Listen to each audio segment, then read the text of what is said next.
Hi Mark, I'm Tracy 麦博宇. My student number is SO441044.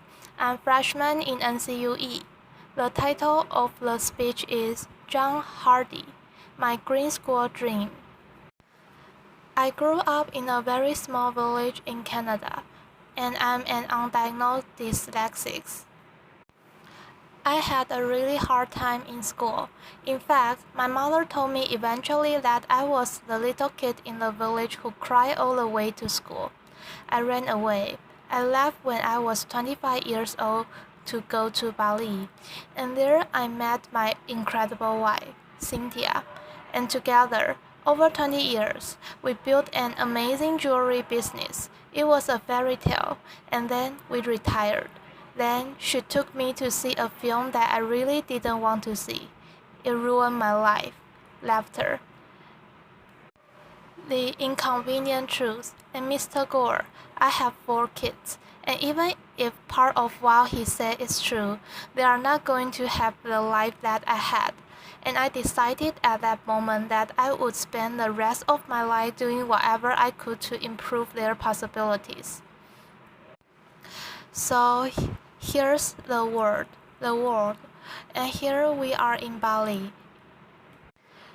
It's a tiny little island, 60 miles by 90 miles. It has an intact Hindu culture. Cynthia and I were there. We had had a wonderful life there, and we decided to do something unusual. We decided to give back locally.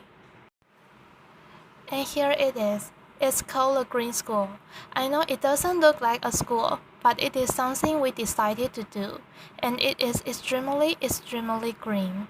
The classrooms have no walls. The teacher is writing on a bamboo blackboard. The desks are not square. At Green School, the children are smiling. An unusual thing for school, especially for me, and we practice holism. And for me, it's just the idea that if this little girl graduates as a whole person, chances are she'll demand a whole world to live on. Our children spend 181 days going to school in a box. The people that built my school also built their prison and the insane asylum out of the same materials. So if this gentleman had had a holistic education, would he be sitting there? Would he have had more possibility in his life? The classrooms have natural light. They are beautiful. They are bamboo. The breeze passes through them. And when the natural breeze isn't enough, the kids deploy bubbles, but not the kind of bubbles you know. These bubbles are made from natural cotton and rubber from the rubber tree. So we basically turn the box into a bubble. And these kids know that painless climate control may not be part of their future. We pay the bill at the end of the month, but the people that are really going to pay the bill are our grandchildren. We have to teach the kids that the world is not indestructible. These kids did a little graffiti on their desks, and then they signed up for 2 extra courses.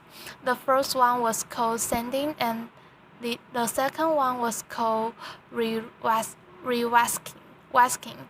But since that happened, they own those desks. They know they can control their world. We are on the grid. We are not proud of it, but an amazing alternative energy company in Paris is taking us off the grid with solar.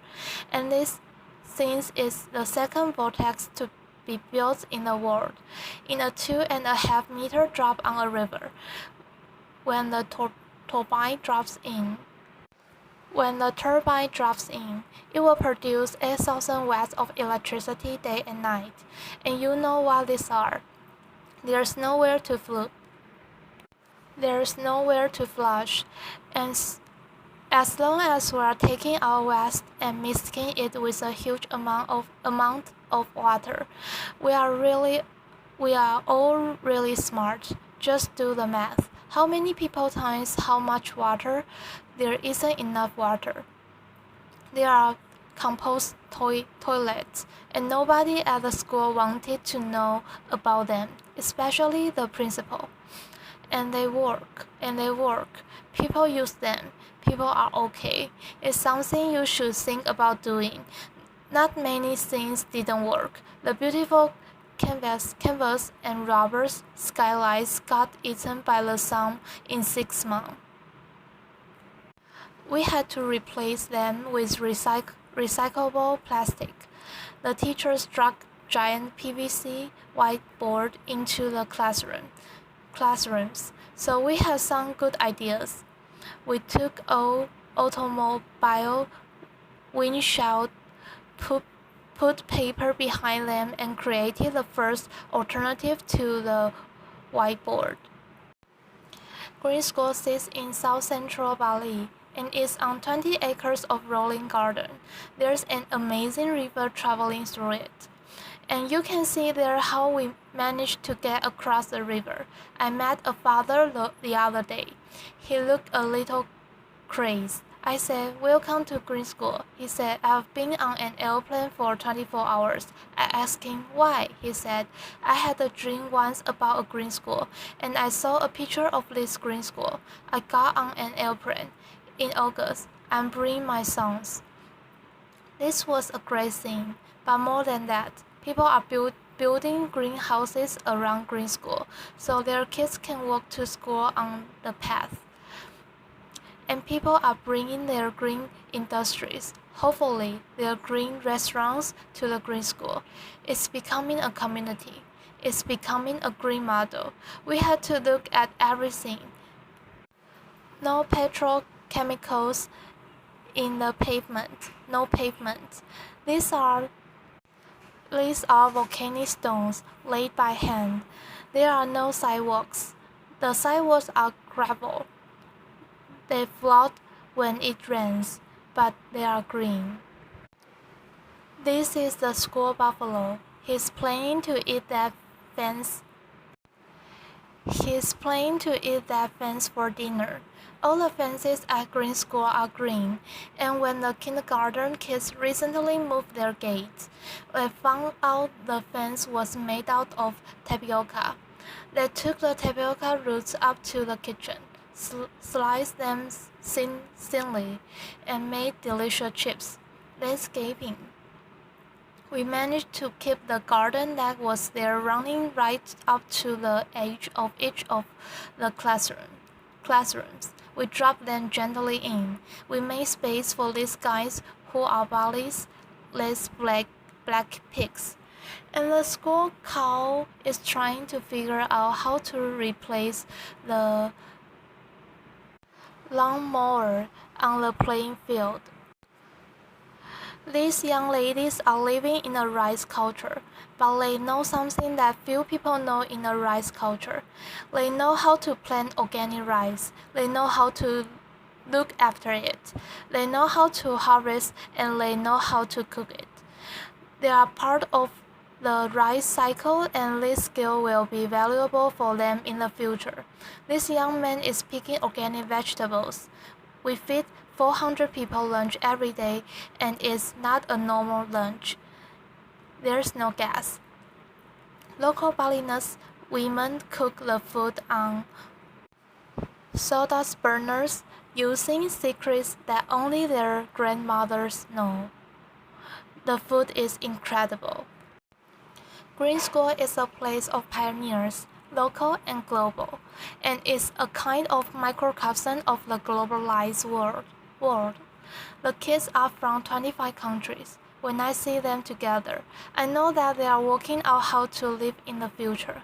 Green School is going into its third year with 160 children. It's a school where you do learn reading.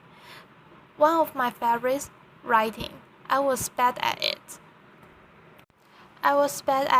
Arithmetics. But you also learn other things. You learn bamboo building. You practice ancient Balinese art. This is called mud wrestling in the rice field. The kids love it. The mothers aren't quite convinced. Laughter. We've done a lot of outrageous things in our lives, and we said, okay, local, what does local mean? Local means that 20% of the population of the school has to be Balinese, and this was a really big commitment, and we were right. And people are coming forward from all over the world to support the Balinese Scholarship Fund, because these kids will be Bali's next green leaders. The teachers are as diverse. The teachers are as diverse as the student body, and the amazing thing is that volunteers are popping up. A man came from Java with a new kind of organic agriculture. A woman came from Africa with music, and together these volunteers and the teachers are deeply committed to creating a new generation of global green leaders. The Green School effect, we don't know what it is. We need someone to come and study it. But what's happening? Our learning different kids. Dyslexics. We've renamed them prolexics, are doing well in these beautiful, beautiful classrooms, and all the kids are thriving. And how did we do all this? On giant grass. It's bamboo. It comes out of the ground like a chain. It grows as high as a coconut tree in 2 months, and 3 years later it can be harvested to build buildings like this. It's as strong and dense as sticks, and it will hold up any roof. When the architects came, they brought us these things, and you've probably seen things like this. The yellow box was called the administration complex. Laughter. We scratched it, we restored it, but mainly we renamed it the heart of the school, and that changed everything forever. It's a double helix. It has administrator in it, and many, many other things. And the problem of building it, when the Balinese workers saw long ramps of planes, they looked at them and said, "What's this?" So we built big models. We had them engineered by the engineers. And Balinese carpenters like this measured them with their bamboo rulers, selected the bamboo and built the buildings using age-old techniques, mostly by hand. It was chaos, and the Balinese carpenters want to be as modern as we do. They use metal scaffolding to build the bamboo building, and when the scaffoldings came down, we realized that we had a cathedral to green, and a cathedral to green education. The heart of school has 7 kilometers of bamboo in it. From the time the foundation were finished, in 3 months, it had roof and floors. It may not be the biggest bamboo building in the world, but many people believe that it's the most beautiful. Is this doable in your community? We believe it is. Green School is a model we built for the world.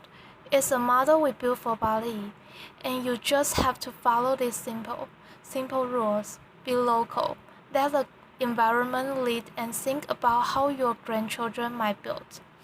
So Mr. Gore, thank you. You ruined my life, but you gave me an incredible future. And if you are interested in being involved in Finnish Green School or building the next 50 around the world, please come and see us. Thank you. Thank you. Applause.